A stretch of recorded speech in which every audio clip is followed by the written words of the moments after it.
नमस्कार, मी पंजाब डक. पण महाराष्ट्रातल्या शेतकऱ्याला सांगू इच्छितो की आज 2, 3, 4, 5, 6 तारखेपर्यंत असेच वेगवेगळ्या भागात दररोज भाग बदलत विखुरलेल्या स्वरूपाचा पाऊस पडणार आणि त्याच्यामध्ये गारपिटीचं प्रमाण असणार आहे. म्हणून हा अंदाज देखील महाराष्ट्रातल्या शेतकऱ्यांच्याकडे लक्ष यायचा.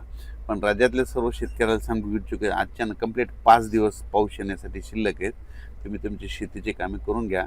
कारण की राज्यामध्ये 7 ते 14च्या दरम्यान मान्सूनचा पाऊस येणार आहे आणि त्यामध्ये शेतकऱ्याच्या पेरण्या होणार आहे. पण या मान्सूनच्या पावसामध्ये काय होणार आहे, ओढे नाले वाहतील असा पाऊस पडणार आहे, नद्यांना पाणी देखील येणार, पूर देखील येणार आहे. म्हणून हा अंदाज लक्षात घ्यायचा. पण या मान्सूनच्या पावसात गारपीट कधी नसते, पण यावर्षी या मान्सूनच्या पावसात मात्र 7 ते 14मध्ये ठिकठिकाणी गारपीट बघायला भेटणार आहे. म्हणजे ह्या मान्सूनच्या पावसामध्ये देखील गारपीट पाहायला भेटणार आहे. वादळी वारं देखील वाऱ्याचा वेग देखील बघायला भेटणार आहे. पाऊस देखील तसाच पडणार आहे. नद्याला पाणी येणार आहे, ओढे नाले खळखळून वाहणार आहेत. म्हणून हा अंदाज लक्षात घ्यायचा. तर सांगायचं झालं तर मग ही गारपीट कोणत्या कोणत्या जिल्ह्यात होईल, तर सर्वप्रथम आपण विदर्भ पाहून घेऊ.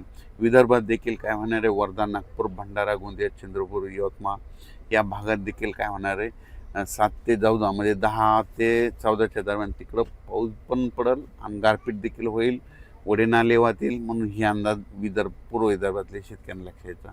त्याच्यानंतर अमरावती, अकोला, बुलढाणा, यवतमाळ, वाशिम, नांदेड ह्या पट्ट्यातल्या शेतकऱ्याला सांगू इच्छितो की तुमच्याकडं देखील काय होणार आहे, 1 जून ते 5 जून तर हे भाग बदलत पाऊस पडणारच आहे. पण त्या व्यतिरिक्त काय होणार आहे, 7 ते 14मध्ये जे पाऊस येईल मान्सूनचा, त्याच्यामध्ये पाऊस पण पडणार आहे, गारपीट पण होणार आहे, नदी नाल्यांना पाणी देखील येणार आहे, ओढ्यांना खळखळून वाहणार आहे. म्हणून ह्या जिल्ह्यात ह्या पट्ट्यातल्या शेतकऱ्यांना लक्षात येतं. त्याच्यानंतर मराठवाड्यातल्या शेतकऱ्याला सर्वप्रथम सांगू इच्छितो. मराठवाड्यामध्ये झालं, नांदेड जिल्हा झालं, हिंगोली जिल्हा झालं, परभणी जिल्हा झालं, लातूर जिल्हा झालं, बीड जिल्हा झालं, जालना जिल्हा झालं, संभाजीनगर, त्यानंतर इकडं जळगाव ह्या पट्ट्यात देखील सांगू इच्छितो की तुमच्याकडे देखील 1 जून ते 7 जूनच्या दरम्यान 6 जूनच्या दरम्यान दररोज वेगवेगळ्या भागात चांगला भाग बदलत पाऊस पडणार आहे 1 जून ते 6 जून.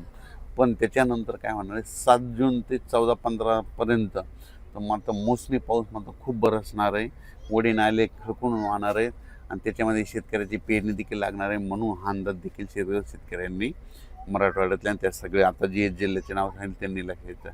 त्याच्यानंतर सगळ्यात महत्त्वाचं पश्चिम महाराष्ट्र. पश्चिम महाराष्ट्रामध्ये सगळ्यात महत्त्वाचं अहिल्यानगर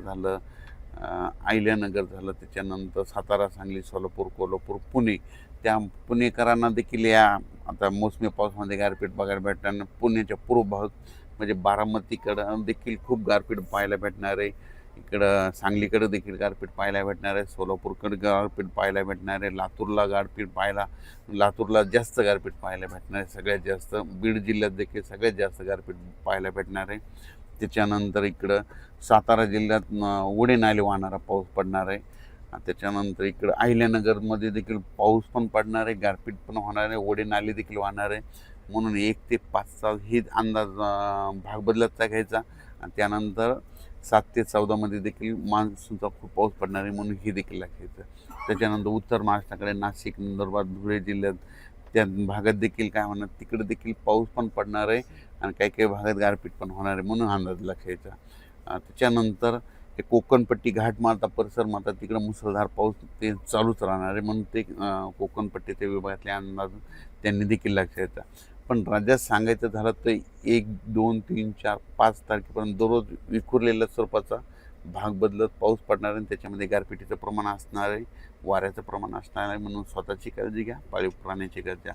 पण त्याच्यानंतर मात्र 7 जुलै ते 15 जुलै आपलं 7 जून ते 15 जूनच्या दरम्यान जे मान्सूनचा पाऊस येईल त्यामध्ये मात्र पाऊस देखील जास्त पडणार आहे, गारपीट देखील राहणार आहे, ओढे नाल्याला पाणी देखील येणार आहे. म्हणून हा अंदाज लक्षात. आणि जमिनीमध्ये जर ईजभर ओल गेली तर तुम्ही तुमचा पेरणीचा निर्णय घेऊ शकता. धन्यवाद. परत एकदा सांगतो की मान्सूनच्या पावसामध्ये कधीच गारपीट नसती. पण हे काय झालं, पृथ्वीचं तापमान वाढलं, ग्लोबल वॉर्मिंग, पृथ्वीचं तापमान वाढल्यामुळे हे अशा घटना घडायल्या. म्हणून त्याच्यामुळे तापमान कमी करावं लागतं. त्याच्यामुळे सांगतो यावर्षी मोसमी पावसात देखील गारपीट पाहायला भेटणार आहे. तेलंगणात देखील खूप गारपीट पाहायला भेटणार आहे. कर्नाटकमध्ये देखील खूप गारपीट पाहायला भेटणार आहे. त्याच्यानंतर धाराशिव जिल्हा, त्यामध्ये कर्नाटक तेलंगणा त्या भागात जास्त असल्यामुळं धाराशिव, लातूर, त्या बॉर्डरवर असल्यामुळं सोलापूर सांगली ह्या पट्ट्यात देखील गारपीट पाहायला भेटणार आहे, म्हणून हा अंदाज लक्षात यायचा.